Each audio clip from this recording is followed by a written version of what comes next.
Receive our greetings in the name of our Lord Jesus Christ. Question session number 12. We had spoken on the beauty and sanctity of sexuality. In this session number 13, we are going to talk about sexuality, which is a physical and spiritual reality. Our reference text is the first letter to the Corinthians in chapter 6 verses 12 to 20. According to God's plan, sexuality is a physical reality.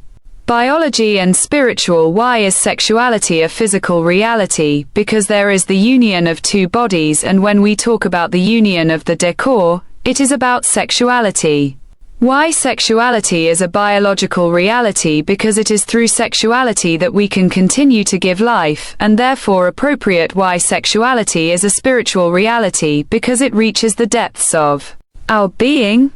At the sources of life, Paul, speaking of the union of man and woman within the framework of marriage, qualifies this union as a mystery, which we can read in the letter to the Ephesians chapter 5 verses 31 to 32.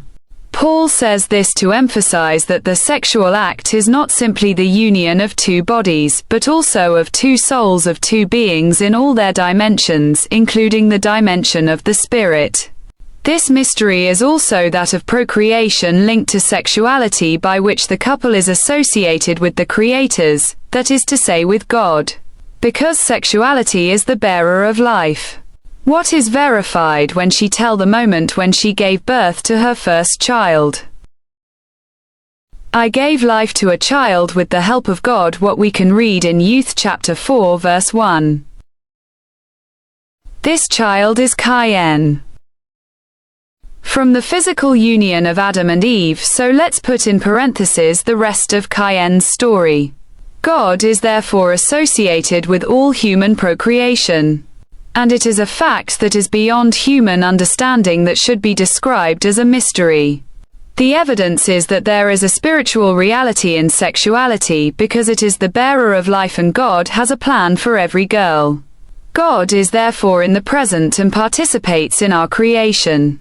But man, created free, is responsible for his actions before his creators. In the first letter to the Corinthians chapter 6 verse 12 to 20, Paul responds to the faithful of Corinth, who asks him if it is worthy for them, who had just given their lives to Christ, to frequent the temple of Aphrodite, a pagan temple, or to practice sacred prostitution. The response that Paul gives to the Corinthians is of capital interest both for them and for us today. Paul makes a clear distinction between physical needs like eating